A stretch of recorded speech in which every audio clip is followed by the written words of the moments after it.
On est beaucoup plus sur une audience que sur un profil sociodémographique.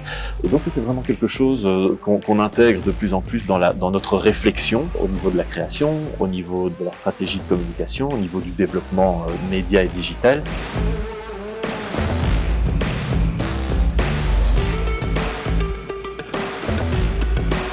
Comment est-ce qu'on peut bien définir son public cible? Le public cible, c'est une notion large et précise à la fois, parce que on peut le définir selon des critères traditionnels, des critères sociodémographiques.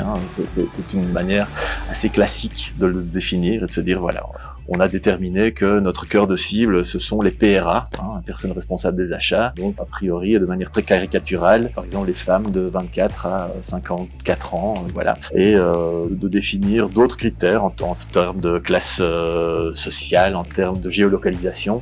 Ça, c'est une manière relativement standard de le définir, et pour y arriver, il y a différentes manières. Il y a d'abord les données de l'annonceur lui-même, qui sait à qui il s'adresse et qui est le plus réceptif à son message.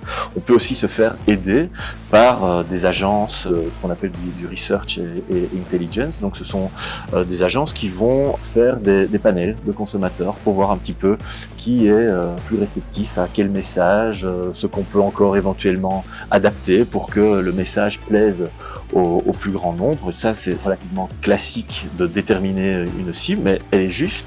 Maintenant, de plus en plus, on utilise la data pour vraiment bien comprendre les différentes phases par lesquelles le consommateur passe pour choisir sa marque. Maintenant, on se rend compte que le digital nous permet vraiment d'aller à la rencontre du consommateur de manière quasi personnelle. Comment on le fait? Eh bien, on utilise la data qui est disponible, c'est-à-dire ce que le consommateur a effectué comme recherche sur les différents moteurs, ce qu'il a eu comme comportement de consommateur sur différents sites, ce qu'il a consulté comme site pour comprendre un petit peu quels sont ses goûts et ses attentes. Et donc, il y a de plus en plus de médias qui utilisent cette data pour vraiment aller proposer au consommateur le message qu'il attend, en disant ben voilà, vous avez manifesté un intérêt pour les voyages en Sicile, et de pouvoir aller lui proposer des offres pertinentes. Donc on est beaucoup plus sur une audience que sur un profil sociodémographique, et donc c'est vraiment quelque chose qu'on intègre de plus en plus dans notre réflexion au niveau de la création, au niveau de la stratégie de communication, au niveau du développement